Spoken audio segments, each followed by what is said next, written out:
2016 Republican presidential field thinning out over the weekend as former Texas Governor Rick Perry announced he is dropping out of the race for the White House. And just 16 candidates are left, now 2 holding a commanding lead. According to a new Washington Post ABC poll, businessman Donald Trump and Dr. Ben Carson account for more than half of the potential GOP vote, with 33% and 20%. On the other side of the aisle, a less rosy picture for Hillary Clinton, according to a new YouGov CBS News poll. Right now, Bernie Sanders leads the former Secretary of State in both Iowa and New Hampshire by at least 10 points. With more, I want to bring in Republican pollster Lee Carter and former Rick Perry advisor Avik Roy. Good to see you both. Thank you so much for joining us. What's your take on the current field? You know what I think? It's been like the old rules don't apply. And so what we're seeing over and over again is people are looking for different candidates, for something totally different. As I've watched and talked to people over time, it's gone from a few people are interested to now a lot of people are interested. And what I really think is people are looking for disruption, something different, a new way of getting things done. And that's why we're seeing the strength in the outsiders, like a Donald Trump and like a Ben Carson. Avik, what do you think? Yeah, you know, I mean, with the case of Rick Perry, this is a guy who had the strongest economic record in the field, and I thought he was tackling the big issues facing the country, the persistence of black poverty, Wall Street reform, the Middle East. But you know, that's not what the polls show people care about. People care a lot about immigration right now, and people are feeling frustrated and feeling like some of these non-politicians will get things done. I'm not sure they're right about that, but that's where they are. Was it the right move for Rick Perry to step away? Well, he's got to make that decision for himself. I mean, I think the big issue there was the financial runway, right? So he's having to make those calls to donors every day to keep the operation going, and he felt that it was better off to suspend that campaign and maybe throw his weight to somebody else who's caring about those same issues. But what about the time that we are in right now, Lee? I mean, the fact is it's early on, right? So as we get closer to year end into 2016, how do you think the stage changes? I think there's going to be a lot of changes. If you think about this, in 2008, Rudy Giuliani was ahead by double digits. McCain was in 5th place at this point. So there's just no way of knowing what's going to happen. In some ways, there's jokes around it saying, you know, it's going to be the last man standing because the people at the front of the pack are going to get really under scrutiny. And there's, like, you know, the further out in front you are, the more spotlight that's on you.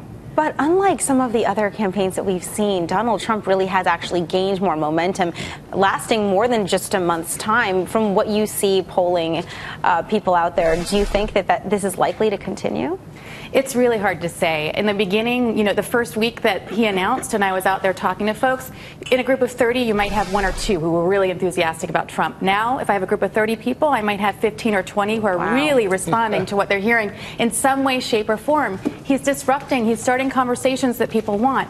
But at the end of the day, when people are standing in front of the polls, the question that I have is, are you going to be able to push the button for him? Are you really going to be able to do that? Is this about saying, this is a new conversation that I want to be having? I'm showing you that I want a different way of having things done and that I believe that I need someone who's going to get things done. I'm just not sure that in a day people are going to be able to say, I think Trump is the one that's going to be able to do it. Let's not forget that there's $100 million of Jeb Bush super PAC money that has not been deployed against Donald Trump. And that's true not just of Jeb Bush, but a lot of the other candidates. We haven't seen those negative ads yet. And there are a lot of things about Donald Trump people don't realize on the issues. This is a guy who thinks socialized medicine works extremely well. I think people don't really know that about Trump. And so those are the kinds of issues when you think about Obamacare and how important that is to the conservative base.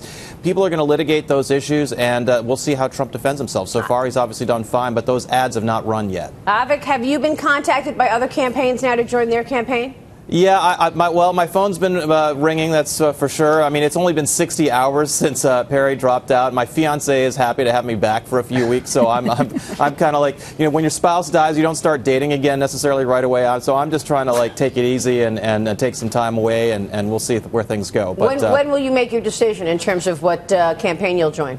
I don't know. I mean, I don't really have a timeline, but, you know, we'll see how things go over the next couple weeks. I mean, I wasn't intending to even get involved in the primary. It was just that I thought Rick Perry had a compelling agenda and a compelling message. So we'll see who gets involved or who wants to reach out to me. I think the main thing here, this 2016 race on the Republican side has shaped up into a question of whether the Republican Party is going to be about individual liberty for all people of all ethnicities, of all religions, of all incomes, or whether it's going to be an interest group for Christians of European descent. And I think that's the debate we're having in the Republican Party right now. Is it going to be an interest group, or is it going to be identity politics, or is it going to be about a universal message? Yeah, it is a debate within the party, but there's also a debate within the Democratic Party, Jack. Absolutely. Oh, no question about it. But I think in that case it's fairly clear cut, right? So you've got the left fringe. That's Bernie Sanders right there. He's from Vermont, so of course they're going to have spillover in New Hampshire, so that doesn't really surprise me. Iowa is kind of surprising. I wouldn't expect in the cornfields you'd find that many Bernie Sanders supporters. Yeah. I have to suspect it's more negative Hillary than pro-Bernie.